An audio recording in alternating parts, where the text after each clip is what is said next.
Yo, what's going on? How's everybody doing?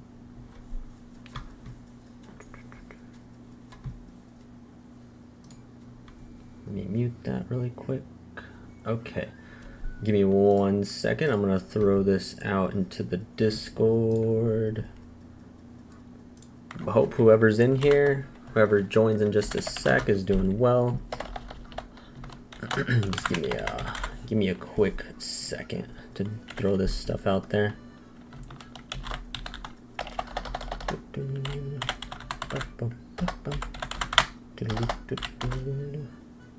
How's everybody's day been?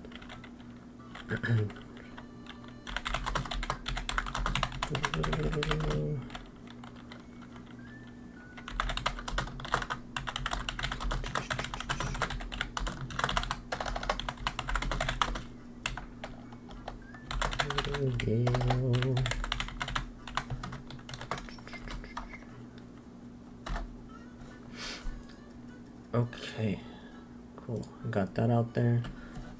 Pink.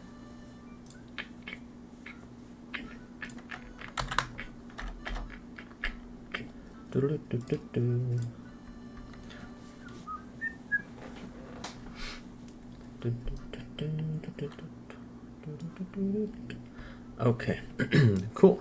Well, what's going on, everybody? I know I'm streaming a little early right now. It's very early compared to what I usually do. What's going on, Eli? How you doing? Hope you're having a blessed day too, man. But yeah, I know it's a little early compared to when I usually stream. I usually stream in the night portion of most of the time, but yeah, today I have something going on a little later in the night, so streaming right now, pushing it up a little bit. But volume, what's going on? You started volume 8 last night. That's exciting. Ooh, and you're already halfway through it. Not bad. Yeah, you get real sucked into those for sure. As soon as I start reading these, I'm like, it kills me sometimes, like when I'm doing the streams for these, because I'm like, oh man, like I really want to keep reading it, but I'm like, I'm constrained to, I have like restrictions for time and stuff like that. I have to do other things, so I can't really stream it at the same time as doing everything. But yeah, I really want to just keep reading on and finish it like as soon as I can. But yeah, we're doing it this way, and it's more fun this way. I get to have some discussion and stuff. But man, I hope you're enjoying it. How are you liking it so far? Sorry, I went on a little tangent. But yeah, sorry for everybody who's usually here in the nighttime, possibly, or used to have me having these streams in the nighttime, or I don't know, maybe you guys are in the daytime around that time. But yeah, sorry for the little change up of things. But yeah, we're gonna jump into the novel here in just a sec. Okay. Yeah, Eli, let me know how you're feeling so far on the light novel for volume 8, because I know that's like the first portion after the Dreaming Girl movie and everything that we really got from back then. It's like the first portion of like the new stuff, kind of. So yeah, I know that that's pretty exciting after not getting much for a while. Oh man, I know it's definitely one of my favorite series too, as you can tell. Like a lot of my channels, Rascal Does Not Dream. But yeah, I can't wait for the movies too, man. I'm waiting and waiting for them to finally do something with the Sister Venturing Out movie. I'm like, they announced it too, that I think I can't remember what date in particular, but I know it was a couple of days ago. They announced that Vietnam was going to be getting the Rascal Does Not Dream of a Sister Venturing Out like in their theaters and stuff, and I'm like, bruh, like what's going on? Like everybody, not everybody, but just, it's like very sprinkled about of these people or these other countries and stuff getting, like, slowly getting the release of it in theaters. Like I think it was like Thailand and like Taiwan or something like that, and then now Vietnam is another one that I'm hearing about. And it's just like slowly other countries are starting to get it, but the US has still not gotten it, or even other countries. So I'm like, just put it all out at the same time, or like around the same time for different, like a bunch of different countries. Please. Yo, what's going on, Ishan? How you doing, man? Hope you're doing good. My personal favorite volume out of the ones that I've read, oh, man, personally I would say, like, out of the ones that I've completed, I'd say maybe volume 9. Probably I'd probably say volume 9. That one was really good. I had a little bit of problems with it still, but yo, what's going on, Escanor? How you doing, man? Long time no see. I know it's been a minute. Hope you're doing well. How you doing?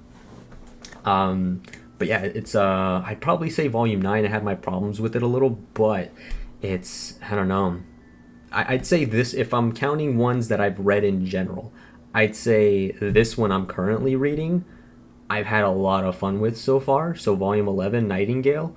Like, I know we're still like not even halfway through it, but so far it's been great, man. I'm loving just all the interactions between the characters, like Ikumi Akagi, like the little ominous feeling stuff. Like, the vibe is so like ominous and like, I don't know. It's just weird. It's hard to explain a little bit, and also it's cool and makes and gives it kind of like the same vibe of what we might be feeling in present time and stuff, because it's Halloween time around right now, at least in real life, and in there it's Halloween time too. So it's very on brand for what's currently kind of happening in the real world, which I think is a cool fun thing, because I'm like, oh, okay, I get to get like real excited about all these like spooky things that might be happening in here, but yeah, also getting excited for like spooky stuff because it's Halloween time and I get to watch scary movies or something like that.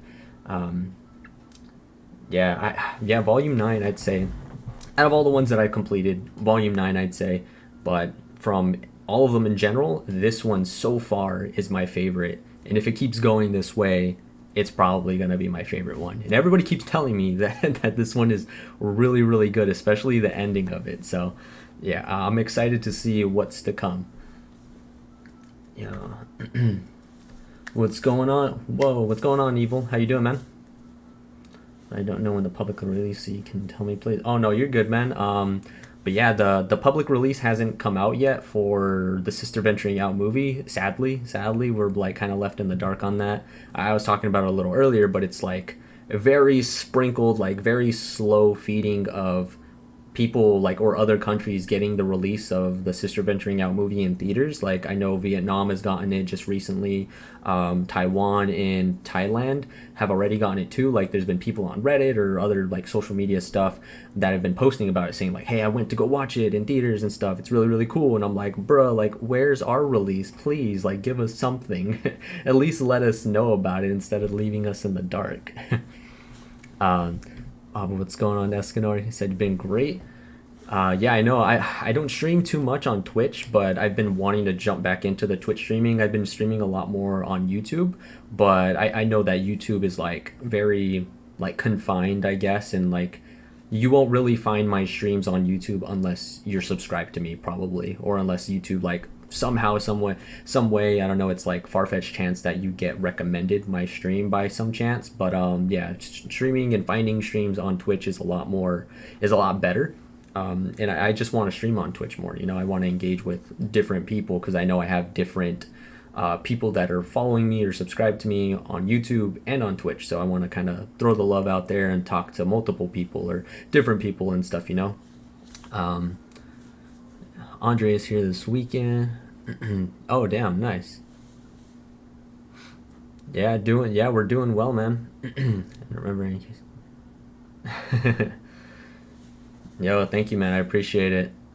Yeah, I appreciate you, man. And yeah, I haven't. Have you been streaming, man? Like, I've been. I know you were streaming for a good bit. Like, let me know if you're still streaming, because I need to catch some of them if you are. I know you're doing gaming stuff. Yeah, man. But you're an amazing person too. I appreciate the kind words, man. If no one told you, man, I think like I was thinking about it just recently too. I was like thinking in my head of like, I know there's somebody before that used to always tell me like, don't ever forget it, or if no one told you today, like, you're an amazing person, and just giving like all this positive like feedback, or just saying all these kind words and stuff. But that was you, and I was thinking about that just today. It's a funny story. But yeah, I wanted to like be more of like doing that. I want to kind of like bring more positive vibes and stuff to people out there and everything. But yeah, man, you're an amazing person too, man. You're amazing boyfriend. I know you're out there. You're out there with your girlfriend and everything too. Hope you're doing well. Hope your family's doing good. Um, Yo, Ishan. Bro, you're in college already? Whoa. I thought you were younger, Ishan. But I mean, it makes sense. You're saying that you grew up watching my stuff. But yeah, I appreciate you for watching. And man, I wish you the best of luck in college. There's a lot of people. I know it's been a while. I know I've been uploading and stuff for a minute now, for a good while. But and time flies. It's crazy. I know. I'm almost 29. I'm 28 right now, and I'm coming up on 29. And time surely does fly. It makes, I don't know, like I said before in a previous video, like with all the Rascal Does Not Dream like progress and stuff that we're making, it's crazy from where we started really to where we're where we're at right now. So yeah, man, it's time does fly, and I appreciate you for supporting the channel and just staying here, sticking with us, and being excited for everything that happens for anybody that's out there, not just Ishan, for everybody, you know, Ishan including everybody else that stuck around, or even people that have just come in more recently that just, you know, found the channel or whatever. I appreciate you all for watching, appreciate you all for doing good things, and just yeah, just trying to be better people out there, and just for supporting. It's always a good thing, brings a smile to my face, you know. Like, we may not all have the best days and stuff, but stuff like this, having these types of conversations, you know, make me happy, and I appreciate you all. Oh, my bad, my throat's already feeling a little funny. I'm talking a lot. But yeah, no problem, Evil. Hope you're doing good. But let me see. The journey has been amazing. Yeah, I appreciate it, man. But let's see.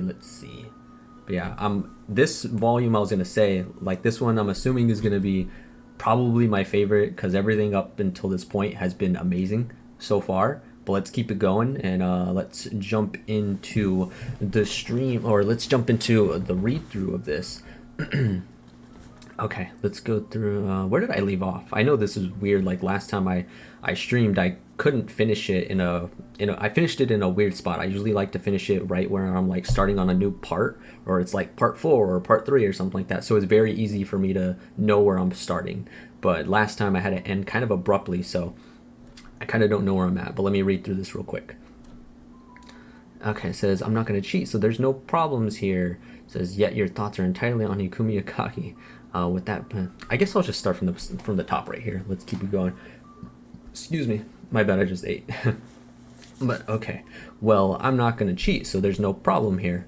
Yet your thoughts are entirely on this Ikumi Akagi. Oh, yeah, I remember Sakata's talking to Mai right here.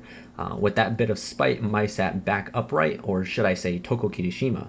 The scales had probably leaned toward Ikumi since Halloween. I don't know, Akagi's just on my mind. Not like that. Then like what? 3 reasons. Toko Kirishima said Akagi had adolescent syndrome too. That was the first. Then there was the Akagi I met in the other potential world. This was a second in that world. Akagi and Sakata had both gone to Minagahara, and if he hadn't seen her there when she spoke to him at the college entrance ceremony, he probably wouldn't have recognized her as an old classmate, and definitely wouldn't have known her name. And I guess her being in the same junior high is a factor. The third reason was the least concrete. It was just a fact. There was no real connection between them because of it. None at all. Yet despite this, if they had gone to the same school, he was sure he'd never have taken an interest in Ikumi at all. Even if Toko Kirishima had pointed her out as having adolescent syndrome, he wouldn't have cared. It was the least significant reason, yet also the thing that refused to leave him alone. They'd gone to the same junior high. Their relationship was no more and no less than what that phrase implied. Oh, okay, yeah, so this is the getting into the stuff with Ikumi Akagi and Sakata. I know Sakata, like, we've heard of his whole junior high kind of stuff, and that's when he started like dealing with the adolescent syndrome stuff with his sister and everything, and he was telling people like, hey, this is a real thing. And around the time I think that accident happened or whatever, like, his adolescent syndrome kind of started, and people were talking about rumors and not believing him that adolescent syndrome was a real thing. So he's like dealing with the stuff with his junior high people, or his previous junior high classmates, and Ikumi Akagi, because she was one of the people that didn't believe him, that didn't like support him or whatever, like at least try to hear him out for what his worries were or what his scares were with adolescent syndrome. So she was part of the problem back then, at least maybe in his eyes it seems, because it seems like he's still kind of dealing with that and whatever, struggling with that internally, I guess. Oh yeah, you're 18 now, man. Well, happy birthday whenever you hit 18. But yeah, I appreciate you. I don't have a super chat or anything like that set up just yet, but I will set. I'm gonna be setting that up pretty soon.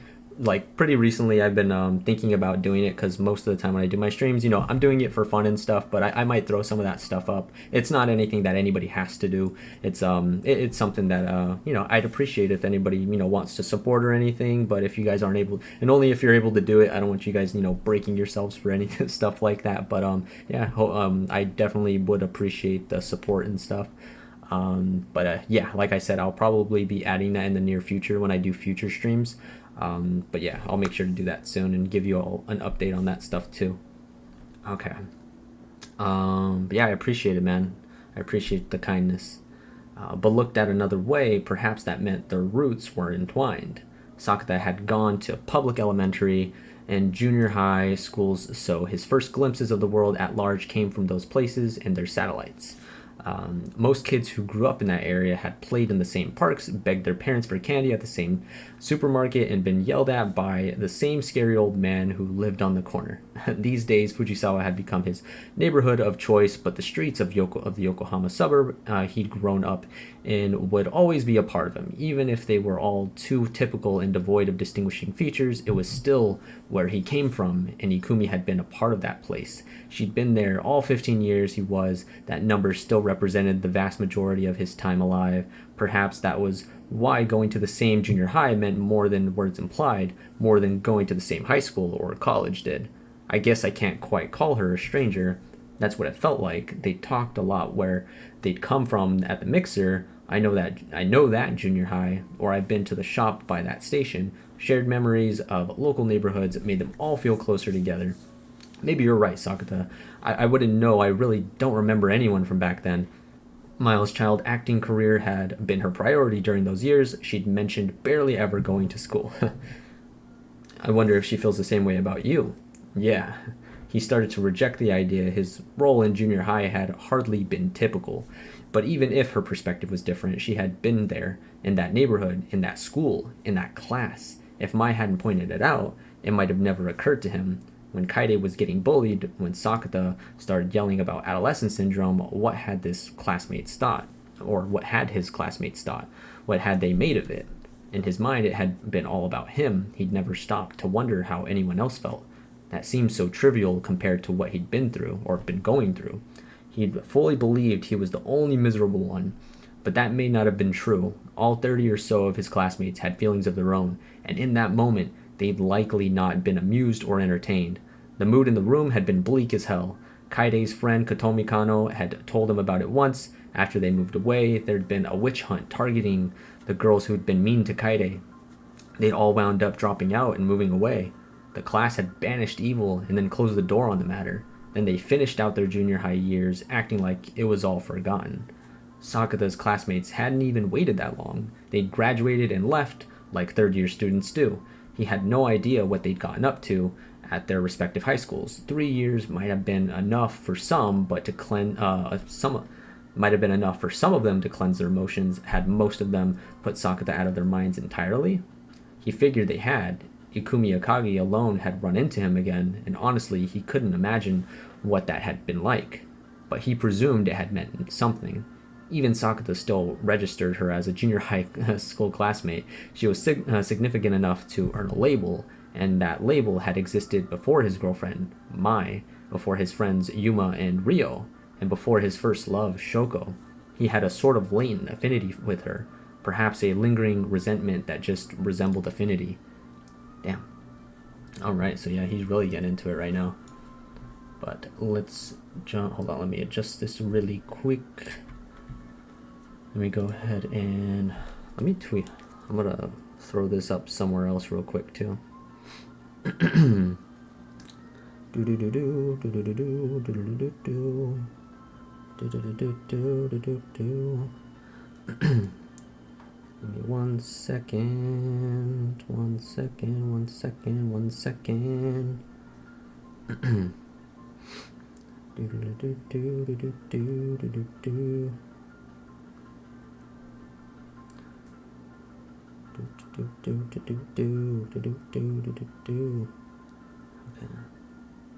Wait, I gotta find my stream link. Give me 1 sec. Sorry.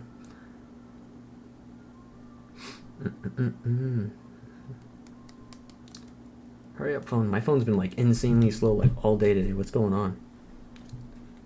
It's been crazy slow. What's happening?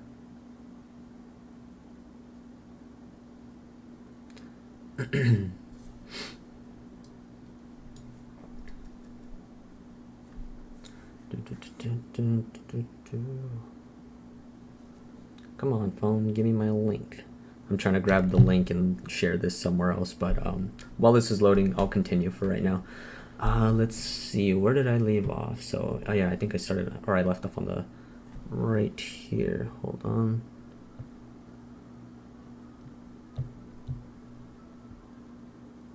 Why is this not popping up on here? That's weird. What the heck? There it goes. Somewhere else, but while this is loading.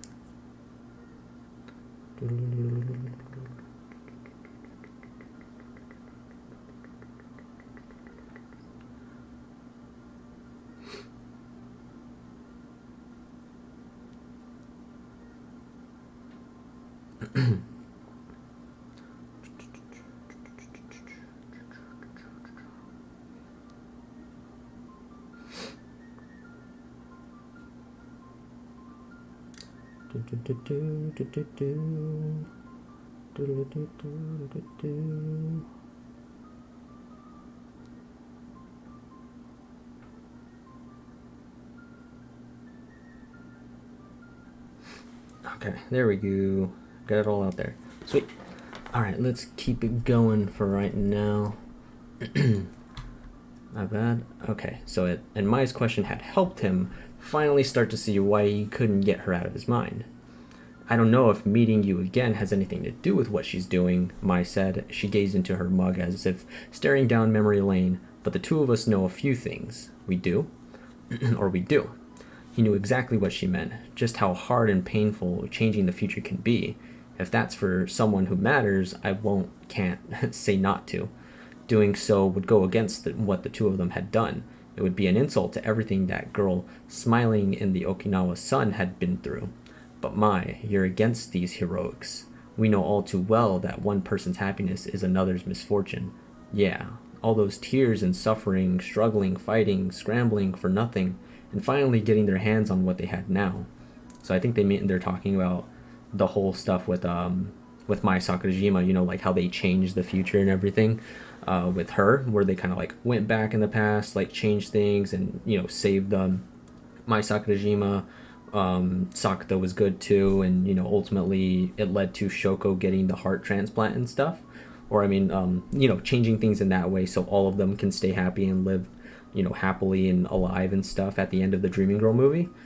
I'm pretty sure that they're talking about that there's, since they did that and changed that, something bad is happening because of it. You know, you're one person's happiness with all of the stuff that happened at the end of the Dreaming Girl movie is going to become somebody else's misfortune, unfortunately. So yeah, they're talking about that part.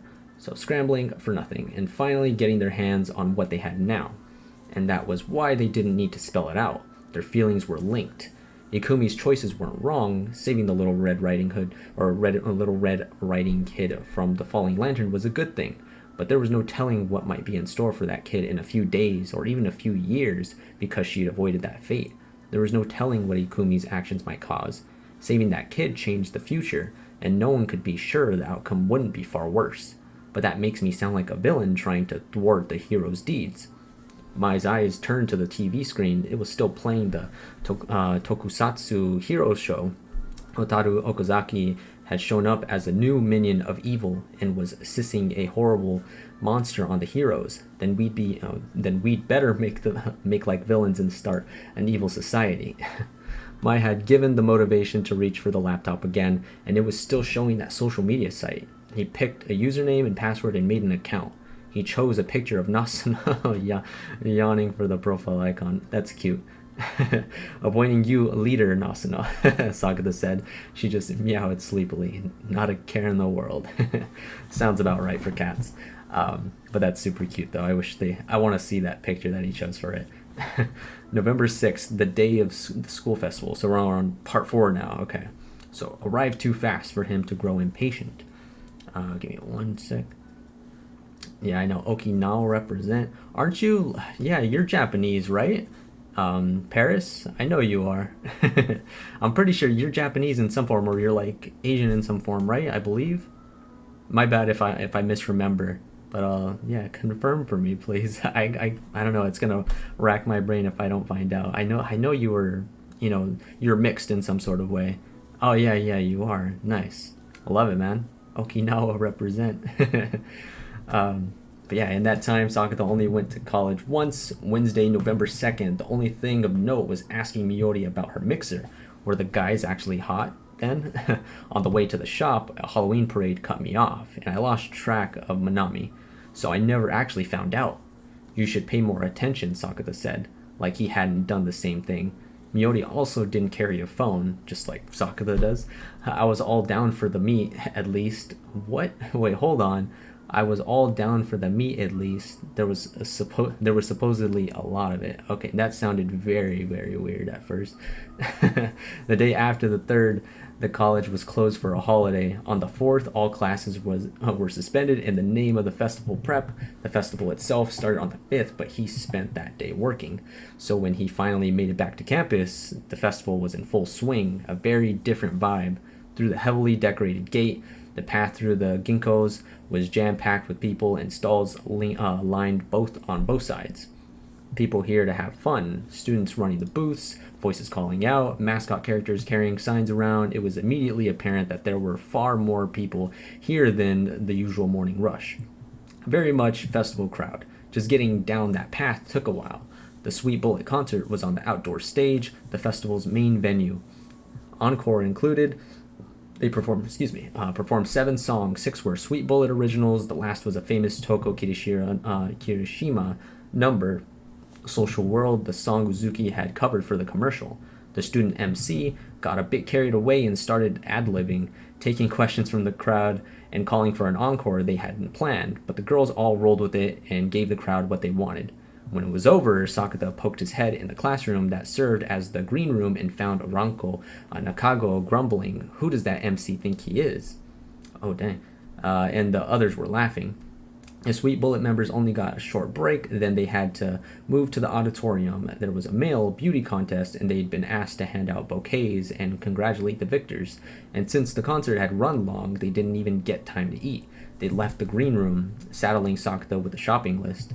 On it were requests for each of them, yakisoba, bubble tea, takoyaki, chocolate-covered bananas, and tacos. That all sounds really good. He was under strict orders to have that all back here before their presenter job was done. To that end, he started making the rounds of the stalls and was currently in line at the taco stand. Mai was with him, holding the yakisoba. Kaede and her friend Kotomi Kano had been tasked with acquiring bubble tea and chocolate bananas. They were lined up in front of some other stall. Okay. So much bigger than high school cultural festivals, Mai had a cap pulled down low, but was looking around with evident curiosity. She was wearing a hoodie and jeans with sneakers, a tomboyish streetwear look. It's kind of like that Uzuki Hirokawa look that she had going for her when she was like trying to be incognito, not trying to have all these crazy people after her since she's like famous and stuff. Okay. And then he said, okay, nothing like what the Mai Sakurajima wore in all the magazines or on TV, so not many people recognized her. And for today alone, the campus was filled with sign-carrying mascots and colorfully costumed barkers, an infinite number of distractions. Anyone dressed normally wouldn't get a second glance. In front of them was a big man in a judo outfit, and he was drawing all the attention. It was likely he was recruiting for the judo club. He paid up and stepped aside. Welcome. When Sakata and Mai moved forward, they found a girl dressed as a nurse. It was the same costume design Ikumi had worn on Halloween. When Sakata saw who it was, he smiled. "Oh, it's Sakikami Sato." And she scowled back at him. "I'll take some tacos," he said, undaunted. "It's Asasagawa." "So it is." Behind Saki were the girls he'd met at the mixer, Chiharu and Asuka. They were all wearing the same nurse costume, and their eyes had turned toward Mai. The girls from the mixer, he said. Or wait, the girls from the mixer, he said, figuring introductions were in order. My girlfriend, you may have heard of her. She's real, Chiharu gasped. Hand over her mouth. Mai smiled and bobbed her head. Did you see that? She bowed at me. Chiharu was now clutching Asuka's sleeve. That was for me, Asuka said. Order up. There were 2 male students behind the girls bringing over the tacos. Takumi Fukuyama and Ryohei Kodani, both from the mixer and both on taco creation duty. You're not dressing up? Did you want to see me in the nurse outfit? If I had a phone, I'd definitely have taken pics. Thank God you don't, Takumi grumbled, adding a squirt of salsa as a finishing touch. Sakata paid up and Mai took half the tacos that left both her hands full. Sakata took the rest of the tacos and one more nurse emerged from the back of the stall. Ikumi. Everything good? She asked, talking to Saki. Then she spotted Sakata and looked shifty. His eyes were on her right arm, and it was in a sling that didn't seem like part of the costume. With her hand bandaged up like that, there was only so much she could do to help. Nice timing, Ikumi. Where's the extra salsa? Asuka asked, turning around from the customers she'd been helping in the cooler. Oh, Ikumi, we're low on mayo, Chiharu called. I brought some out from the back, Ikumi said, putting down an industrial-sized container. Almost out of cabbage, too, Takumi added. The yakisoba stalls said they'd share. Even as Ikumi spoke, another college girl came in with 2 cabbages. Cabbage delivery, she said, handing one to Takumi and one to Ryohei. Anything else low? Should be good. You hit up the flea market, Ikumi. They said, should be good. You hit up the flea market, Ikumi. Saki said, speaking for everyone, we've got enough help with these 2, she added, pointing at the boys. At that, Ikumi said, thanks for coming on short notice, and headed off toward the flea market.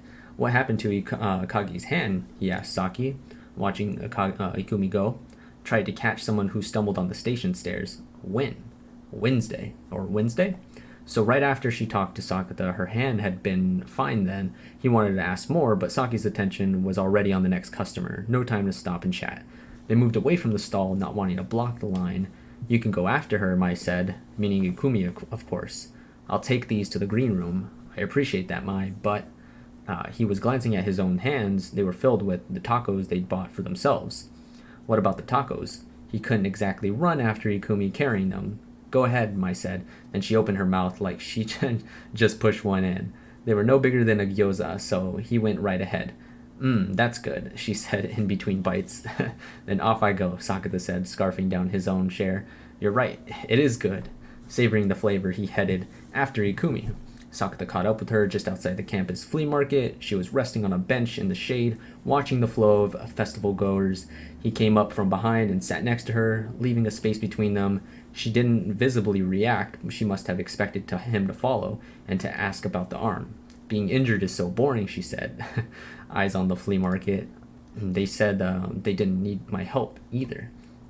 Damn, so I wonder what happened to her, if it's almost obvious or if it's maybe something else, because I know that this story has some sort of I'm trying to remember some sort of poltergeist potentially activity that goes on within it. That's why I was talking about this, some stuff being ominous potentially in the future of what's going on, or might be upcoming with it. So I'm thinking maybe that has something to do with it, or I'm predicting maybe that's what might happen or something, or what might have caused for her arm to happen like that, or if it's the obvious thing where it's she's going and trying to save people, kind of like what they were talking about, and she's gonna get hurt in some of these situations. It's not always gonna go smoothly, so maybe it's that. So we'll find out in just a sec, but yeah, I wonder what exactly happened to her. All right, so nobody wants to be the so it says they said they didn't need my help either. She mustered a rueful smile. Nobody wants to be the baddie and put someone injured to work. Oh, so they weren't just worried, she said, laughing. It's easier if you look at it my way. That depends on the individual. She might be rejecting the idea, but she seemed to have lightened up a little. His stare soon made her shift uncomfortably. When I showed Chiharu pictures of my Halloween costume, she said that we would absolutely had to use those for the taco stand. She plucked the hem of her apron with her uninjured hand. Saki and I were against it. I'm here to ask about the arm, not the rockin' duds. There'd been some distance between them at the stand. But seen up close, Ikumi's arm was in a sling, and the bandages were wound tight, keeping her wrist immobilized. Her efforts to distract him thwarted. She tried to smile, eyes still on the flea market. A fall breeze swept between them, dry leaves danced in the air, bright yellow ginkgo leaves. Ikumi caught one and finally spoke. Think I'm an idiot for ignoring your warning? That's your dominant hand, right? You getting by? It seemed like it would cause for a lot of problems. I can see why you snagged my Sakurajima, she said, with a laugh. She spun the leaf by the stem. I warned you, but you're dumber than you look, Akagi. Saki's taking notes for me, so I'm okay there. It looks bad, but it's just a sprain. It'll be healed in a week, and everyone I know is a budding nurse. She was playing it off like a joke. Okay, so this is, I assume this is where that picture was going to come in, because I remember she was holding a little leaf or something at some point. But yeah, this is a really nice picture. Akagi is gorgeous. She's beautiful. Okay, their conversation wasn't quite adding up. She was intentionally not letting it, not wanting to give him control. I hear you caught someone on the stairs. He tried asking outright, but she didn't answer and played with the ginkgo leaf like it was a propeller. Asasagawa, do you remember what you wrote in your junior high graduation essay? When she finally did speak, her question came out of nowhere. I don't. I threw my graduation album out when we moved, and he never once cracked it open. He'd put it in the trash when he was cleaning his room, and it had likely been incinerated somewhere, and was now in its final resting place at the Minami Hanmoko landfill. I butchered that, but let's roll with it. In a few years or decades, it would be part of some reclaimed land project. Well, I remember it. Judging by the expression on her face, it wasn't a fond memory. I remember my own and yours. She spoke softly, the look on her face never changing. Pretty sure mine's worth forgetting. I doubt I wrote anything worthwhile. Oh, but you did. Yeah? I mean, you wrote that you'd like to reach a place of that you'd like to reach a place of kindness. Well, have you, Asasagawa? Her eyes demanded an answer. Have you? Wait, hold on. So who's saying what here? So it says, I remember my own. Wait, it says, judging by the expression on her face, it wasn't a fond memory. So it says, I remember my own and yours. She spoke softly, the look on her face never changing. Pretty sure mine's worth forgetting. I doubt I wrote anything worthwhile. I thought Sakata was saying that. But I think maybe it's Ikumi Akagi saying this, and it says, oh, but you did. Yeah? I mean, you wrote that you'd like to reach a place of kindness. Well, have you, Asasagawa? Her eyes demanded an answer. Have you, Akagi? Have you become the ideal self you imagined in junior high? The prattle of a child, not even worth laughing at. Too soon to act like you're all grown up, though. We're still students. Neither Sakata nor Ikumi was directly answering the other's questions. They weren't really talking. They were using lots of words, but never managed to get on the same page. We're in college now, we still can't be kids. Is being a hero a grown-up dream? You'd rather the Red Riding Hood girl got hurt? I'd rather you didn't, Akagi. Ikumi fell silent, staring down at her arm. She was saying the right things, and Sakata wasn't saying anything wrong, but they were at odds. I'll be more careful, but you're not going to stop. Ikumi didn't answer. Her silence was her answer. What was it that made her so insistent on this? He couldn't figure it out. Was there something compelling her to act like this? Even if it was just out of the goodness of her heart, there had to be a deeper motive. Look over there, she said, pointing at a corner of the flea market. The volunteer group is teaching. He followed where her beautifully pale finger was pointing and spotted some junior high kids, 2 boys and a girl, working a stall. All of them were forced out of their schools. They were talking, one boy was goofing off, the other laughed at him, and the other girl was telling them both off. They all seemed like they were having fun. No one would have guessed that they had to drop out by just looking at them. But that's how it went. All it took was one little thing, and you'd find your feet stuck to the ground one day, refusing to head into school. Sakata knew how that went. They're selling the pottery they made together. Go check it out. Sakata glanced back at Ikumi and found her rising to her feet. I've got somewhere to be, she said, before heading toward the ginkgo lane. He knew where she was bound. He'd seen the tweet.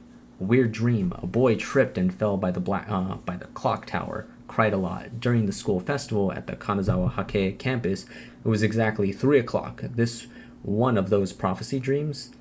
#dreaming. Ikumi had probably seen it too. No point heading to the clock tower, he said, before she got too far. Nothing's gonna happen. Ikumi stopped in her tracks, not turning around. The thing about the boy tripping and falling? I wrote that. Total fiction. He could read nothing from her. Wait, he is the one. So Sakata's the one that wrote that, and now she's like taking action and gonna go do it or whatever. So he's lying about it pretty much and seeing if she's actually gonna go there and find out that nothing really happened. Damn. Pull a fast one on her.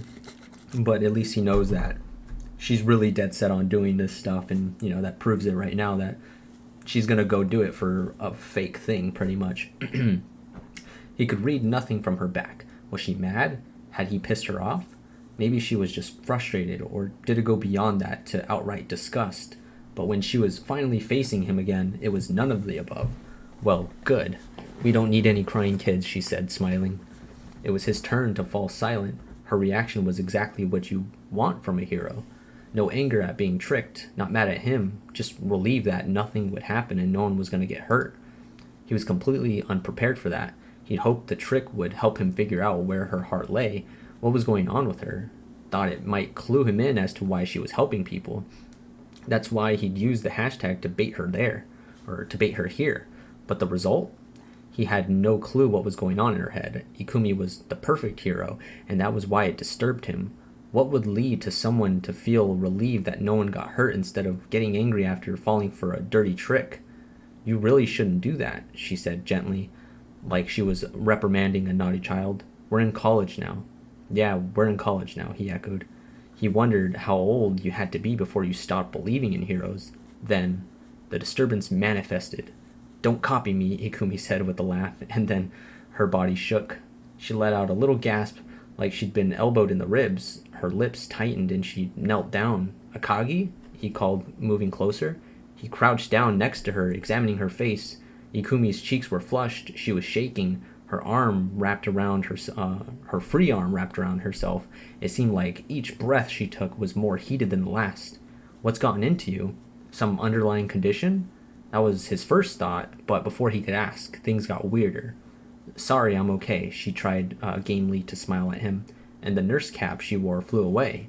But there was no wind, it just moved. Wait, what? And the nurse cap she wore flew away, but there was no wind, it just moved. Neither Ikumi nor Sakata had touched it. His mind flooded with question marks. His gaze followed it as the caps landed silently on the ground. She'd had a hairpin holding the cap on in her hair up, and now it all came tumbling down. Nothing was touching her hair, but it was moving anyway, pulling together, then falling apart, then gathered together by some invisible power once more. Even if there were a wind, it wouldn't move like this, and that invisible force slipped in past her collar and down her neck, teased around her chest, then went lower still. He couldn't see it, but something was making wrinkles in her uniform. A dramatic tear ran down the white stockings below her skirt, and then a fist-sized hole tore open. He had no words. Sakata hadn't laid a finger on Ikumi. He hadn't done anything. Neither had she. But some invisible force was at work. I swear I'm fine, she gasped. He had no clue what was going on, but her ragged breasts made her seem weirdly enticing. Okay, so us. Okay, so chapter 3, us in backup memory. So this is where it's getting interesting, like this is like the ominous, like crazy stuff that I was expecting to see is starting to happening. So that's weird that this stuff is happening. Damn, that's nuts. Yeah, like this stuff, like whatever this is, like I think I mentioned it before, like the whole like potential poltergeist thing that might like take play in this story that I read in like the summary thing before. Yeah, I'm assuming this is it, and it's doing some potential like dirty stuff to her and assaulting her in some sort of way. And yeah, I feel bad for Ikumi. Like I don't know what the hell, she's got something going on right now, and this thing is hurting her, or like I don't know if it's. I'm assuming this isn't the first time that it's happened to her, and it's I don't know, like is it influencing her in some sort of way? Is she doing certain things because of it? Like it's making her do certain stuff? Is that the reason why she's doing these things? Or is it, I don't know, that's what I'm thinking. Like is it influencing her in some way, like making her do something? Or like what else is going on with it? What part does it have to play in her being a potential hero? Because you think it seems like it's like a bad poltergeist or something that's like filling her up pretty much. And And if that's the case, then why would, I don't know, you wouldn't think that a disgusting thing like that, or a poltergeist with bad intentions like that, would be into saving people or whatever and make her save people. You'd think it'd be the opposite potentially. But I don't know what's going on. Like we'll read and find out. We'll keep reading. Okay, so chapter 3, Us in Backup Memories.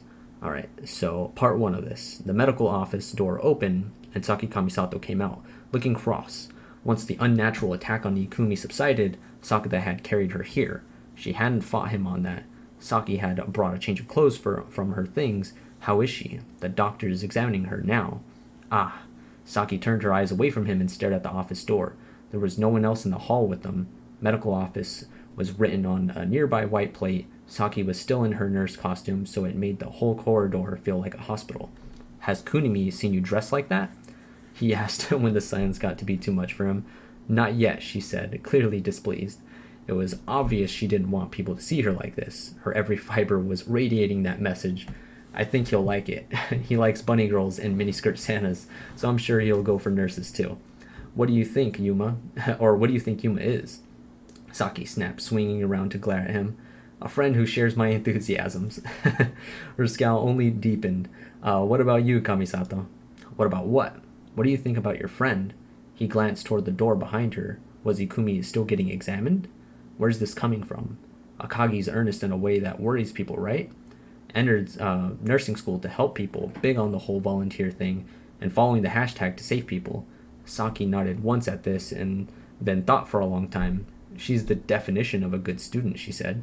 Yeah? That was an apt phrase. At first I thought it was like a fashion statement. How so? You know the type. People who get involved with one thing or another to make themselves look good. They're always part of some movement or some famous person or just so busy because some event is coming up, but that's all just to cover up how shallow they are. All the bragging and business cards aren't fooling anyone. Sakata couldn't stop himself from wincing. They'd both met one of those the other day. But Ikumi isn't like that. It's not for show. She's not volunteering to put anyone else down. She really is just trying to help, and sometimes that creeps me out. She wasn't mincing words, and that made him flinch again. He thought this was praise, but it landed pretty harsh. But Saki was on the money. Sakata felt much the same thing. Ikumi's actions were heroic, flawlessly so. She was the living embodiment of a good student. Even when she helped people, she did so unnoticed, taking no pride in it. She didn't seem to be looking for anything in return. That was too perfect, which made it unsettling. Being that good was inherently creepy. Was she like that in junior high? I didn't know her well enough to say. As if I do? Saki looked pissed.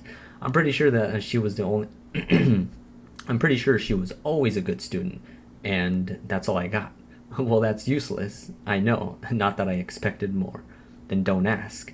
She ignored him, glancing at her phone. Chiharu's begging me to come back. I'd better go. Suit yourself. You've got Ikumi covered? If she needs your help again, I'm sure she'll call you. Herself. That was why Saki was here at all. I'm asking because I know she'd never ask too much. Saki had a good grasp on Ikumi's personality. Sometimes it creeped her out, but they were still friends, and she still worried about her. The fact that she was talking to him about it all was likely because she'd noticed something amiss herself. This was probably part of what Yuma found so charming about her. He watched her go, lost in thought. Then the door opened. A woman in a white coat came out, the school doctor, who looked to be in her mid-40s. Gotta step out, she explained before hustling off down the hall. Had someone been hurt elsewhere? The festival was going strong, and it would not be at all surprising if people got carried away and injured themselves. Sakata got up and knocked on the half-open door. Akagi, mind if I come in? Sure. Once she answered, he went in. It was like any hospital room or a hospital exam room, curtained off beds in the back and facilities far more professional than what could be found in pretty much any high school. If you were brought in blindfolded, you'd assume it was an actual hospital. No one was there but Sakata and Ikumi. She was perched on the edge of the bed. The symptoms of her attack had subsided, and she was trying to work on the zipper on her back, but with her sprained wrist, that was proving difficult. Need a hand? Her eyes stabbed through him, guarded. I could call Kamisato back. Don't, please. Saki was right. Ikumi definitely didn't want to lean on her more than she had already. She grabbed a fistful of hair and pulled it aside, turning her nape toward him. The first thing he noticed was Pale, clear skin. He could see the veins running through it. Her cheeks were slightly flushed, her ears were turning pink. She was trying to keep it hidden, but this was undoubtedly awkward for her. The sooner he got it over with, the better. Here we go. He grabbed the zipper and pulled it halfway down her back. This revealed the back of a white camisole strap fallen off one shoulder. Her skin looked like it had been exposed to the sun, hadn't been exposed to the sun even once all year, but he saw marks on it, like she had been scratching an itch. The tracks ran from her right shoulder blade down her side. 5 lines like fingernail marks, left by that unseen power. Thanks. She released her hair, hiding her back. Anything else you need? If I do, I'll be calling Saki back. With that, she grabbed the curtain and pulled it close, driving him out. I have to change, so stay over there. Should I leave? You've got questions, right? He heard cloth rustling beyond the curtain, but if she was willing to let him stay, he sure didn't mind. That wasn't a medical condition. It had certainly seemed like a flare-up of something. The doctor says, I'm healthy. Then what was it? You already know. Her silhouette paused. I can guess, but you want me to say it. I want you to know what you think, Akagi. That's just mean. She sounded defeated, yet she still didn't actually say adolescent syndrome out loud. It happens every now and again. Honestly, I didn't really get what was happening. At first, she seemed unwell, like she'd overexerted herself or was dizzy with a fever. But what happened after that was the real problem. How do I put it? It's like someone's got their hands on me. He pictured the marks on her back. Those did look like fingernail scratches. Ever seen one of those shows about spooky stories as a kid? They call it a poltergeist. No one's there, but things move around. Okay, so yeah, this is where it comes into play here. Yeah, Ikumi made it sound like that was a joke, or made that sound like a joke. But Sakata wasn't laughing. It very much described what he'd witnessed. Her cap flew away for no reason. Then something invisible moved around beneath her clothes before finally tearing its way from inside her stockings. The curtains opened and Ikumi stepped out, back in street clothes. The nurse costume was neatly folded on the bed behind her. The hole was still visible in the stockings. I wouldn't say it's agonizing or painful or anything like that. Her eyes told him not to worry. The hand injury wasn't caused by an attack. Ikumi, that's exactly what I was thinking. I was like, was her hand injury like an actual injury from trying to save somebody? Or was it caused by whatever like potential poltergeist like did to her possibly? So yeah, what exactly happened there? Damn. Alright. So the hand injury wasn't caused by an attack.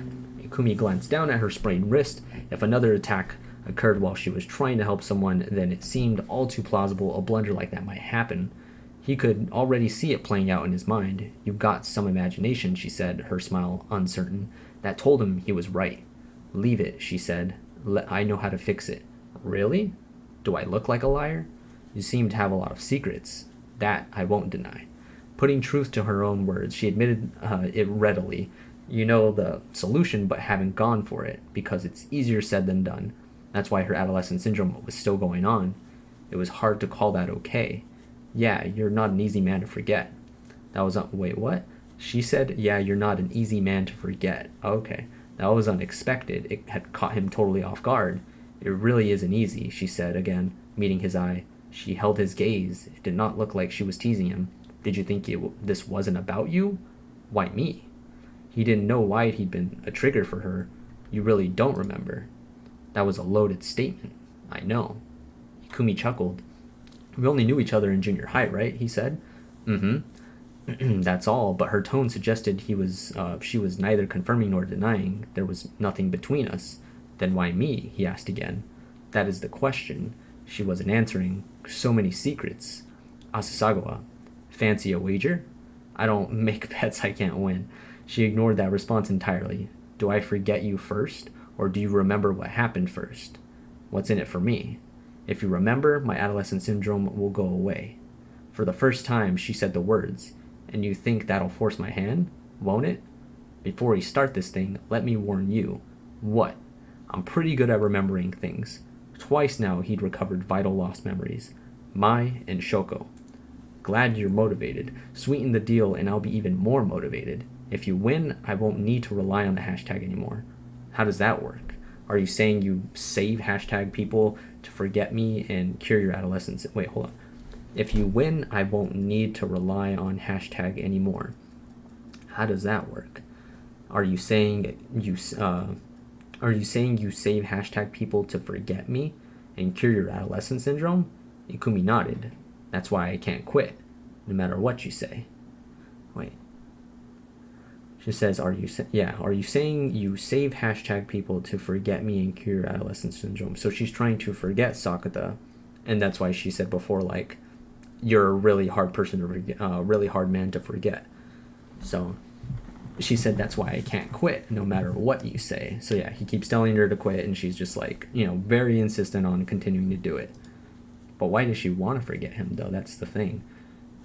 Is it the whole, like in one of the previous light novels, I think it was in volume 9. Oh no, no worries, man. I appreciate you for staying. I appreciate you, Paris. But yeah, like, it's really interesting. I'm wondering if it's like the whole potential her being into him sort of thing. I don't know, maybe because she's telling him to remember something, and maybe it's like at some point Ikumi Akagi asked him out. At least that's what I'm thinking possibly is a thing, because I remember in one of the previous light novels, I think it was either 8 or 9 at some point. I think it was in 9, because he had gone to the other world, and when he went to the other world, he saw Ikumi Akagi there, and in that world, like, it seemed they like very like kind of like heavily hinted that she was very nervous, like almost like she had a crush on him or something. So maybe she had a crush on him back then, and asked him out or something like that, and he turned her down or something along those lines. And then now she's just kind of like hung up on him possibly, and she's trying to forget him, and it's very hard to forget him. And maybe all of these like emotions of her still being hung up on him are kind of causing for the adolescent syndrome issue possibly, and that's what her getting over him and forgetting him will resolve her adolescent syndrome possibly. I don't know, but yeah, we'll figure it out as we keep going. Yeah, it's we'll see what happens. It's definitely interesting. I want to see what happens with her. She's interesting for sure. She's like giving little riddles and like hints and stuff of like what potentially he might have to go, I don't know, what he might have to do, or what, I don't know, is really causing for this and stuff. So yeah. All right, so there's a dull gleam in her eyes, determination or a grim resolve. What does she make of all this? He really couldn't tell. If you win, what am I on the hook for? Nothing at all. I'll have forgotten all about you. All you've got to do is stay out of my life. She smiled at him. He had no clue why that smile seemed so kind. He really had no idea what she was thinking or how she felt about all this. Let's get this started. Ready, set, go. It was the least exciting starting signal he'd ever heard. Okay, so we're on part 2 of this now. So I'd better get back to the flea market, Ikumi said. They left the medical office behind. They moved silently down the hall and out the building. That hush was soon a thing of the past, as the breeze carried the noise of the crowds their way. Bye. With that, Ikumi headed off to the flea market. Sakata stood watching her go. Her footsteps were sure and steady. She didn't suddenly kneel down or get attacked by a poltergeist. When she was 10 yards out, Sakata saw someone else he knew brush past her, Kotomi. As they passed, Kotomi's eyes flicked to Ikumi, like she'd spotted an old acquaintance. But she didn't stop to chat. Instead, she came jogging over to Sakata. So yeah, Kotomi Kano is that's Kaide's friend from like back in the day, and like they reunited and stuff after like the whole adolescent syndrome issue happened. That'd be weird. That's weird if they like know each other in some fashion, I guess. Good, I found you. Apparently she'd been looking for him. It had been over an hour since he left my side. My Kaide and Kotomi must have split up to scour the campus. I think, yeah, they were looking for all the food and stuff that they needed. They gave him that list, I remember.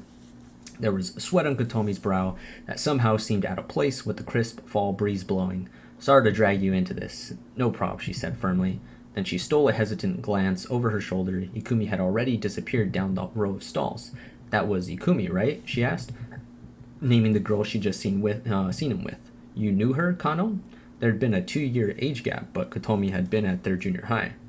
So it wasn't all that strange. Same high school. Kotomi had moved on to a local prep school. The boys were Oh, okay, okay, yeah. So she went to a different school after she left the junior high school that. Oh wait, hold on. She said what? There'd been a 2 year age gap, but Kotomi had been at their junior high. Okay, yeah. So she was at the junior. Oh, okay, yeah. That makes total sense then. Okay, yeah, because Sakta was at the junior high. She's 2 years below him, so she was there at the same time that Ikumi Akagi was there as well. Okay. So Katomi had moved on to a local public prep school. The boys wore your standard black gakuran. The girls wore a gray blazer not often seen in those parts. Anyone who lived nearby knew exactly which school they went to. We held the prep sports festival together. We didn't spend all that much time together, but Kotomi stared after Ikumi, sad look in her eyes. Perhaps she was disappointed that Ikumi hadn't recognized her. I doubt she expected to see you here. If someone wasn't on your radar, they were easy to overlook. Same principle that kept Mai from getting spotted all the time in public. The two of you were close. Kotomi asked, the two of you were close? Kotomi asked, glancing back at him a bit rattled. Anyone who knew Kaide's bullying history would probably have the same look. They would assume Sakata didn't want to dwell on memories of junior high. And that wasn't exactly wrong. If anything, it was right on the money. We barely spoke at the time, no hostility or anything, but now it's more like, oh right, we were in the same junior high school. It was hard to be any more precise than that. His position was fairly vague, and he was even less sure Ikumi stood, or where Ikumi stood. They'd gone to the same junior high and wound up at the same college, and for now, he had no words to define things beyond the basic truth. But now that they had this weird wager going, it was apparent something lay between them that Sakata had forgotten, and what Katomi knew about Ikumi might help him remember. What was Akagi like in high school?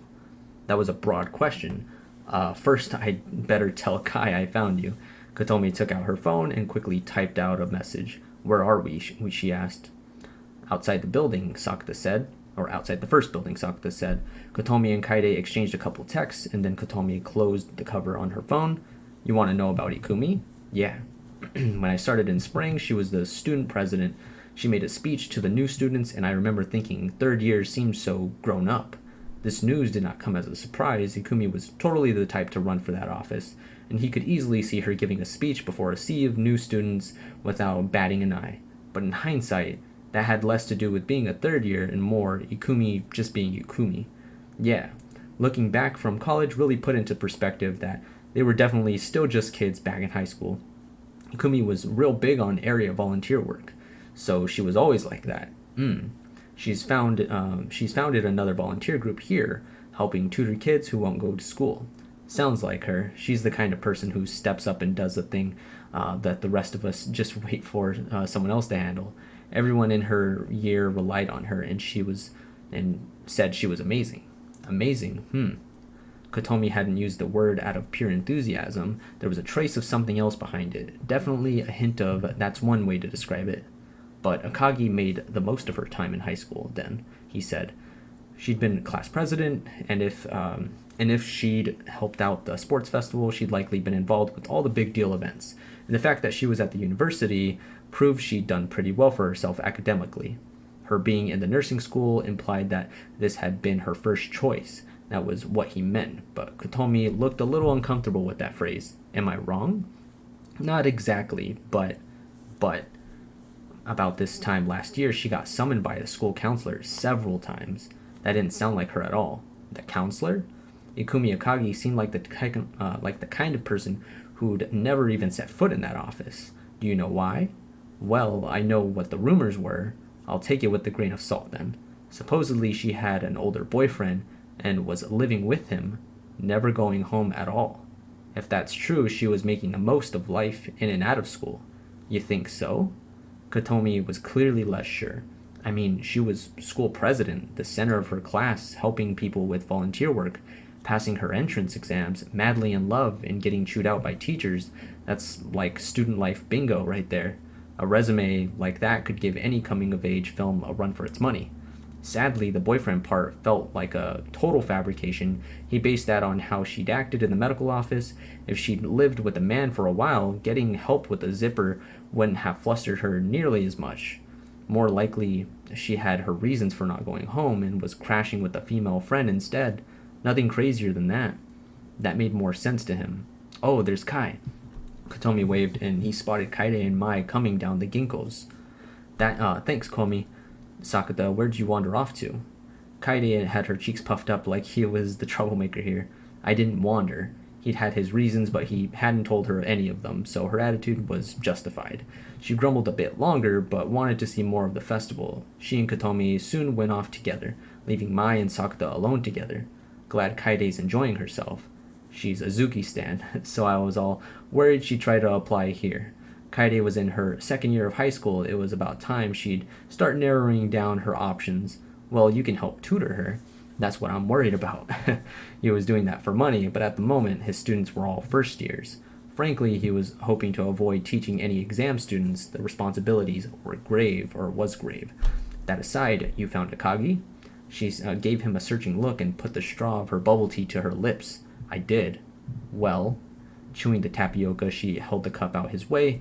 He took a sip and got a mouthful of pearls. Pushing them around his mouth, he admitted, I get her even less now. Oh dear, Mai said before inhaling more tapioca. My feelings exactly. The texture of the tapioca really ruined any tension this conversation might have had. When Sakata woke up the next morning, the sun was already high in the sky. Okay, so we're on part 3 now. Alright, let's see how this continues to go. This is getting interesting. So, damn. So the whole thing with the poltergeist stuff, that is most likely in part in play with what's going on with the apparent boyfriend that she had. So they're saying that she had a boyfriend when she was in high school, apparently, and he was already like a grown man, like an actual adult dude. And I'm assuming they said older man, I'm pretty sure, or adult in some fashion.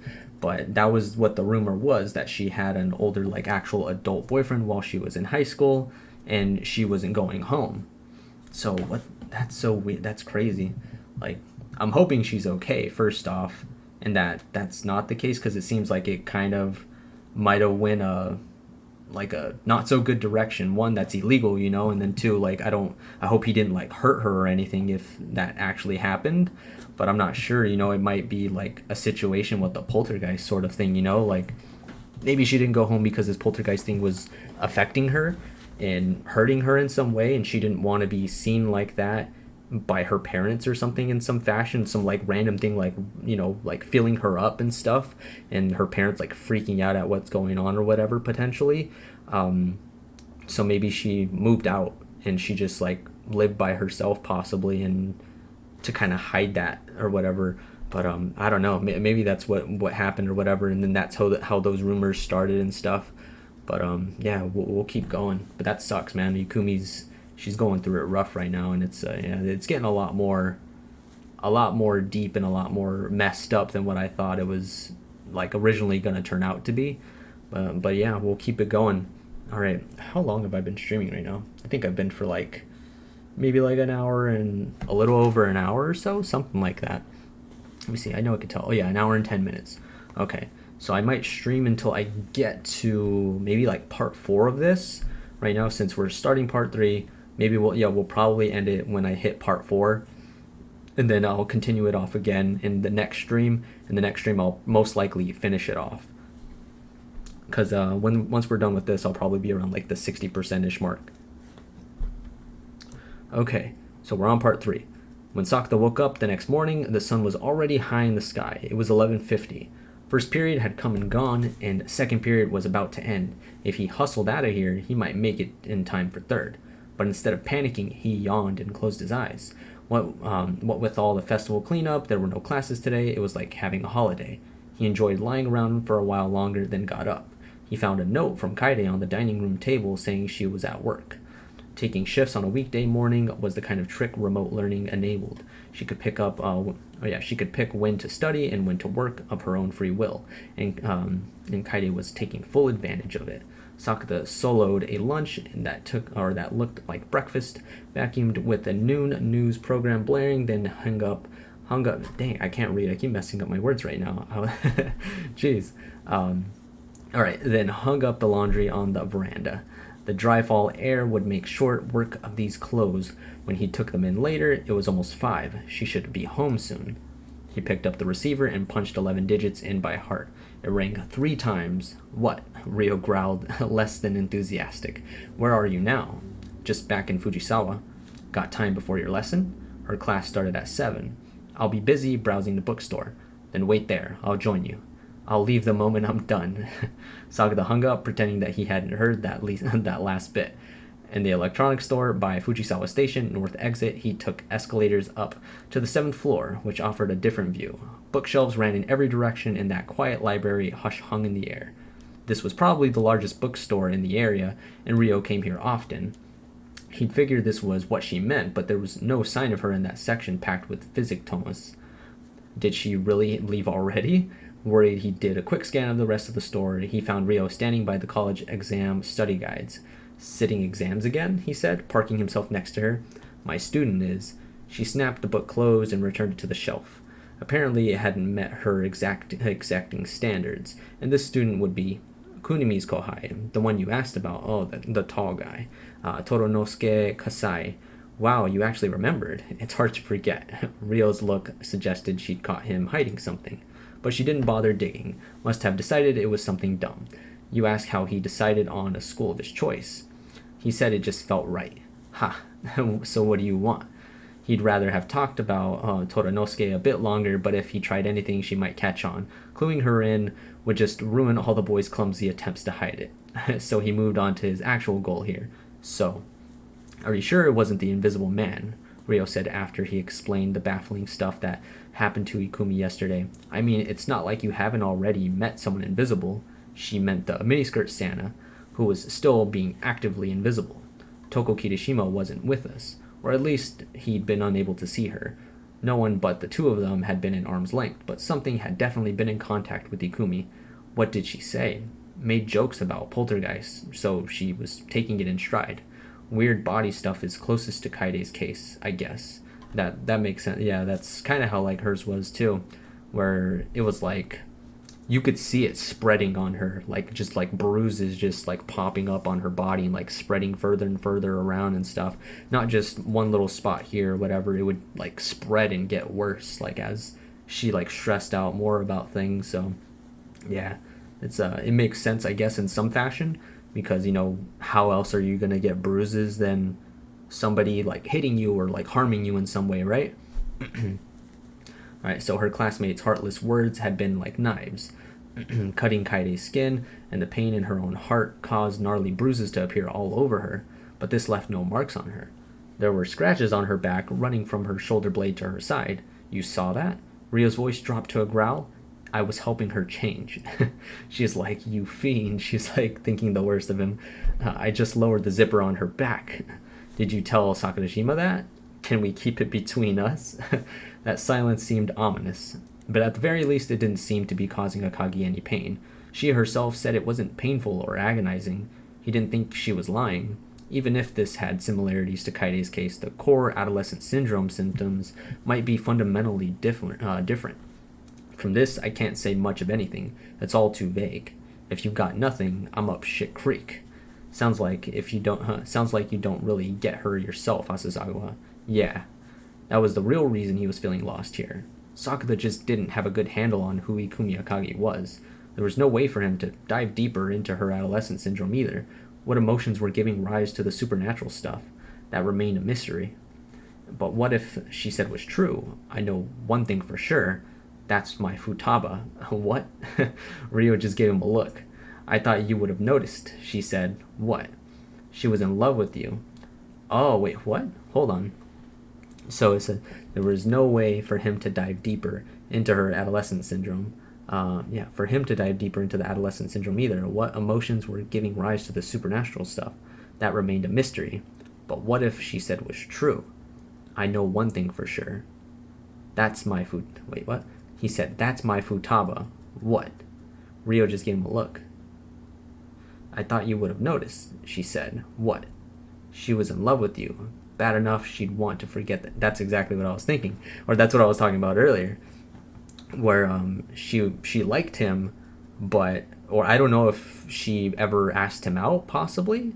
Maybe that was the thing that's what I was saying, like possibly if that was the thing that happened that he's not remembering, that she's trying to get him to remember, and she's like, don't you remember? If you remember it, then this will all go away or whatever, right?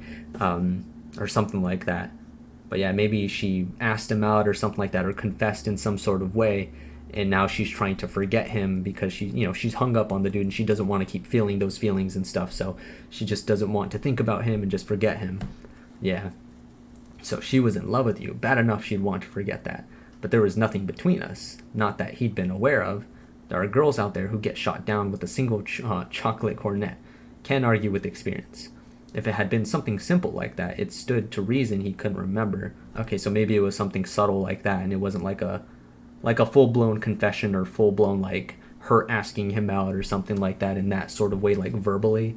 Maybe it was her giving him some sort of gesture like the chocolate thing, and he was just like, nah, I'm good, or I don't know. He wasn't feeling it that day, or like maybe it was just, I don't know, he just didn't feel like it at that point. But yeah. But he didn't think he belonged in the same category as Yuma with his dreamboat hunkiness. Better get those memories back before her ghost comes after you. Having seen the poltergeist in action, he didn't find her comment remotely funny. Leaving Rio to pursue the other guy. Oh no, I think. Wait, I don't know. Maybe it is. I don't know. I'm trying to think. Maybe this ties into the whole like Mai Sakurajima thing, because I've said it, like I remember in the summary that I read a while back.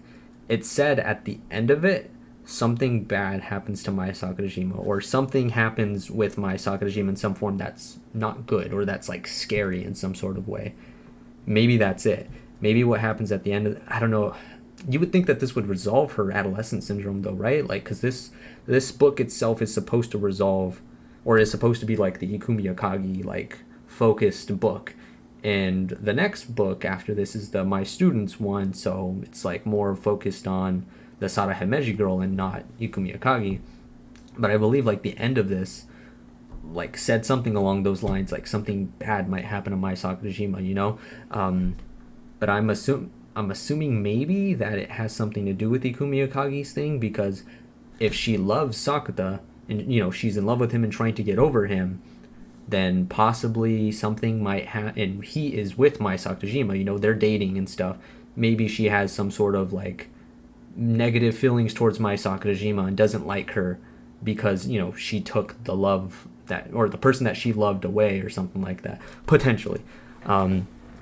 So maybe that's what's going to happen, and that's what goes on with it. But I'm jumping too far ahead, and I'm just like theorizing, like, I don't know, sporadically and stuff, and I'm sorry. But let's keep going. I keep getting sidetracked with stuff that I'm thinking. All right, so yeah, he's trying to compare himself to Kunimi, or like doesn't think that he'd be compared to Kunimi in that way. Okay, so better get those memories back before her ghost comes after you. Having seen the poltergeist in action, he didn't find her comment remotely funny. Leaving Rio to pursue the other guides, Sakuta headed down the escalators. He went out the doors on the second floor of the electronics shop below and stepped onto the elevated walkway to the station. There was a flood of foot traffic as students and workers on their way home streamed out the north exit. Fighting against the tide, Sakuta went down the stairs on the side that led away from his home. He had a shift at the restaurant next. Walking down the commercial district, past cram schools, drugstores, and cafes, he saw the yellow sign of his workplace up ahead, and someone knew he was coming out. She saw Sakuta approaching and stopped outside the restaurant. She was a woman in her 40s and had maybe put on a few pounds. More specifically, it was Miwako Tomobe, a school counselor who'd helped Kaide a lot. I'm surprised that he mentioned like her weight. That's, I don't know, such a weird thing. I thought that he would say that, he most of the time he'll make some comments like that, or like monologue about it in some sort of way about his friends or like people that are like close in age to him, but I'm surprised he commented on that about her. Okay, so Sakuta, long time no see. You're looking all grown up. Am I? He saw himself too often to really notice, but it had been a solid 6 months since they'd seen each other, so maybe he did look different. You stopped by to check on Kaide? She'd kept in touch even after Kaide graduated, and when she heard she was waiting tables, she'd popped by the restaurant a few times. I was in the area. Well, thanks. Visiting Kaide really picks me up. Working all on her own, really enjoying it. It's nice to see. You helped a lot. She worked hard, and you were really there for her. Let's say it was all of that. Trading compliments always made him fidget. How's college? I'm getting by. Good to hear. She looked relieved, but that soon passed. She glanced at him, and her lips moved as if silently saying, "Oh," like seeing him had jogged her memory. But she didn't say anything. There was a hint of hesitation in her eyes. What? He wasn't sure what she might have to say after all this time, so he waited for her. "Do you happen to know Ikumi Akagi?" she asked. "What?" Okay, her tone much more serious. Wow, I'm surprised that she's asking about Ikumi Akagi. I wasn't expecting her to know her at all. That's weird that she does actually know her. Dang. Okay. Where did she ask her that or ask him that? She asked her tone much more serious. Okay. He blinked at her. That was the last name he'd expected to hear. Had Miwako really brought her up? That shocked him so much he refused to believe it. "How do you know her, Miss Tomobe?" "Last month I started helping with the volunteer group she founded. Not with the tutoring, but with the mental health side." "Ah, that explains it." The pin fell into place. Ikumi was working with kids who'd stopped going to school. Having an actual school counselor involved would really help. When we first met, she mentioned where she'd gone to junior high, and that tied her to me. And that tied her to me? Yeah, Miwako nodded, her eyes on Sakata. She seemed worried about him. She had a pretty good idea what Kaide's troubles had led to and how Sakata had been treated by his own classmates. And she knew he wouldn't welcome being reunited with any of them. A logical conclusion. "Anything bothering you?" "Nope." There was Ikumi, there was, period, yeah. Ikumi was using the dreaming hashtag to play hero and getting attacked by an adolescent syndrome poltergeist. But that wasn't what Miwako was asking about. She was asking about him. If the encounter had resurfaced any old traumas. "Did Akagi strike you as the kind of person who talks shit about me?" No. She was quite clear on that. "I haven't known her long, but she's the serious, righteous type." "I agree." They certainly had similar impressions of her. Saki had said much of the same thing. Likely everyone Ikumi had ever met did. That might lead to her hurting people sometimes, but she's pretty aware of how people react. Yeah. Raising the flag of righteousness meant clashing with people who insist you're forcing your values down their throats. But he was pretty sure Ikumi would manage to avoid that kind of conflict. Like Miwako implied, she knew what to watch out for. But doesn't that get exhausting, he asked? Having everyone think you're serious and righteous? She knows exactly what everyone thinks of her. Like Miwako said, she was aware. Ikumi would know what those looks meant. Perhaps she'd even tried to adjust herself to them. Trying to live up to the expectations could weigh on a person. Like how Nadeca had suffered in high school when her mother constantly compared her with Mai. Could that be the cause of her adolescent syndrome? Akagi was born serious, so people around her started describing her accordingly, or did they tell her she was serious, so she started acting the way they wanted? Hard to say which came first, but in Akagi's case, she's living up to those expectations, and it seems like she finds that fulfilling. Sure, if everyone relies on you and comes to you for help and you can live up to all of that, then you might very well end each day feeling like you've accomplished something. And that helps you keep going, letting you face the next day with your head held high, letting you stay serious and righteous. But still, Ikumi clearly had something causing her severe mental stress, enough to manifest this adolescent syndrome poltergeist. If Akagi did have problems, what do you imagine they'd be? Why do you ask? Miwako raised an eyebrow at him. Her friends said she'd been acting a bit off lately. He couldn't exactly say the truth, so he went with a brazen lie. Picturing Saki's grumpy face. I guess the first thing that comes to mind would be romantic problems. Ah, okay. Her lips curled up in a smile, but Rio had already worked that angle. He didn't need more. "Anything else?" he asked. Well, Miwako broke off, then looked at him, hesitating. "I'm involved?" "She might not have wanted to run into you." Ah, okay. So she already made it known. Like, maybe she talked to Miwako about it or something like that and knew that they were involved. Or, like, they knew each other in some sort of way. And she's already, like, saying, like, I don't want to be around him or I don't want to remember him or whatever it may be. I could see her inability to help you being the great failure of her life. I didn't go to her for help. He had begged his class to believe the adolescent syndrome affecting Kaide, but he'd never gone to Ikumi personally. Never directly addressed any individual girl. Yet part of him thought Miwako's words made perfect sense. Ikumi would feel responsible. She couldn't stand seeing other people hurting, and that was why she Oh, okay. That might make sense. Yeah, that makes more sense then. So when Sakata was hurting and yeah, when he was hurting and stressing out about the whole like his sister Kaide's adolescent syndrome problems and then his like accident and like the scar like coming up on his stuff or whatever the Shoko related scar that he had, and he was telling people about the adolescent syndrome, no one was believing him and no one was really like, I don't know, they just didn't believe him at that point and he was struggling all by himself. She like Ikumi saw him struggling and hurting, but she couldn't do anything possibly, and she couldn't stand seeing other people hurting like him, and she wanted to forget about him because maybe she thought that she couldn't do anything about it at the time, or she couldn't help him, or whatever it may be. But I don't know, like, you would think the way that she's doing things now, I don't know, maybe that's a result of that in some sort of way, possibly. I'm like thinking the way that she is now, you would think that she would be the person to go and try to help, like go and save him because she's so like such a righteous like person, and she's like doing these good deeds and like trying to save people. You would think that she would be the type of person to go and be the one to help him back then, but she didn't. I don't know, maybe back then she wasn't in that mindset yet or whatever, I don't know. But yeah, well, that's interesting, of that possibly being the reason. So okay, so that likely didn't mean she literally wanted him excised from her memories. That was physically possible, or that wasn't physically possible anyway. The more you want to forget something, the more it gets seared into your brain. That's how human minds work. When Yukumi said forget, she meant overcoming past regrets, turning them into a thing of the past, putting her third year of junior high behind her. Now that she had adolescent syndrome of her own, she knew everything Sakata had said was true.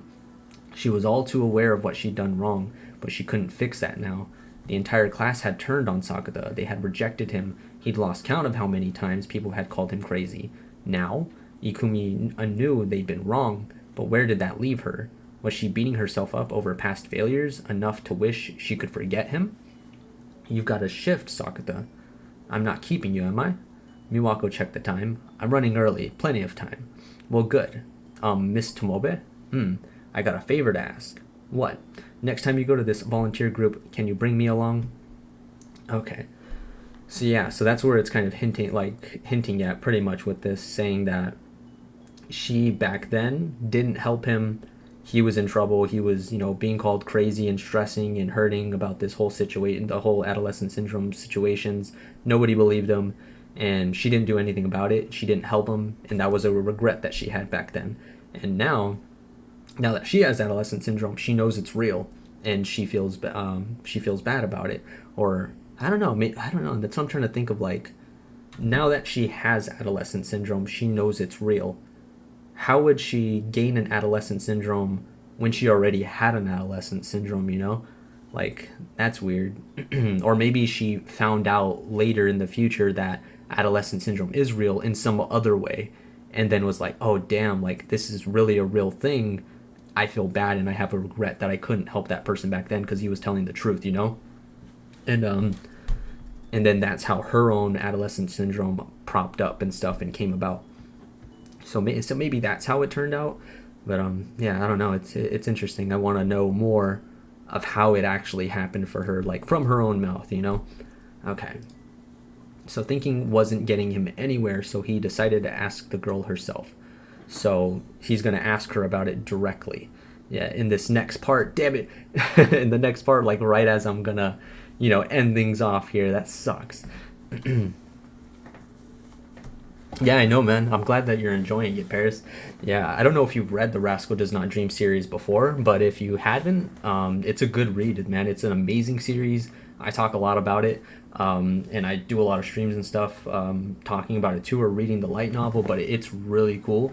It's a great show, like mystery, supernatural, has great dialogue, man. Like, you would love the characters if you watched it or if you read it or whatever, because it feels so natural, the conversations that they have. It's it's a lot of witty banter, it's a lot of just real conversation feeling to it. So it's great, man. You should watch it if you haven't already. It's the Rascal Does Not Dream of Bunny Girl Senpai. That's the first season of it, and then the Rascal Does Not Dream of a Dreaming Girl is the movie for it. But the novels, it's just the Rascal Does Not Dream series for the novel. So it'll be like Rascal Does Not Dream of this, or Rascal Does Not, and then the next one is Rascal Does Not Dream of something else. So it's like it changes with every different volume. Yeah, but you'll have to, yeah, definitely. I appreciate you to come back, man. And yeah, if you haven't already seen it, check it out. It's a great show. It's a great watch. If you haven't read the light novels, check it out. It's a great read. This one though is one of my, like I said, one of my favorites, and it's continuing to be one of my favorites because, like you said, it has some great mystery in it, and it's like giving you little hints, little breadcrumbs of stuff to look forward to, or like little breadcrumbs of hints of like what it actually is or what it might be or something like that. But now it's looking like it's something else. I don't know. It's like I thought it was the whole love thing. I thought she was like in love with him and like wanted to forget about him or something, but it's looking like it potentially might be something else. But to find out for sure, he's gonna have to go ask her. So I'm excited to see what comes out of that. It's gonna be great. But yeah, let me know anybody's thoughts and stuff. I'm gonna end the stream here in just a second. But yeah, anybody that did tune into the stream, I greatly appreciate y'all for coming, for chatting about Paris. I appreciate you for coming through, man. It's been good catching up a little bit. Yeah, I'll make sure to message you and stuff on the side too to see what else is going on and see if you're doing well and everything. I know you said you are, but still I want to chat it up a little bit. It's been a while. Anybody else who came in, Evil GMR, Ishan, Eli, I appreciate you all for hopping in. Anybody else who's been watching, I appreciate you all if you haven't jumped into the chat or anything like that. But yeah, hope you all have a great rest of the day. I'm going to be continuing this pretty soon. Maybe I'm probably going to do it next Saturday to maybe keep it consistent. But if I change my mind on that, then maybe I will change my mind, and I'll do it sooner than that to see if we could just end it off. And I don't know, I'm excited for what's to come for it. So maybe my excitement will get to be too much, and I'll just continue it then because I can't hold off any longer. But we'll see about that. But I appreciate you, everybody, for hopping in. Anybody watching the VOD, I appreciate you for watching the VOD and everything. If people on Twitch are now, running into the channel, I do some YouTube stuff. So if you guys, like the channel or like the conversation or things that we're going through on stream, I do some YouTube stuff too. So if you want to hop over to the channel, subscribe, or watch some of the videos I got on there, then I'd greatly appreciate that. But yeah, if you guys haven't liked the stream yet, I greatly appreciate it if you liked it. That'd be cool. If you guys have not subscribed yet to the channel, make sure to subscribe. I'm going to be doing some more fun stuff in the near future, and hit that notification bell too to get notified for whenever I do upload a video, go live, or do anything fun like that. And I hope you all have a great rest of the day. And remember, Jesus loves you. He cares about you. You are amazing people. And I will catch you all later. See ya. Bye-bye.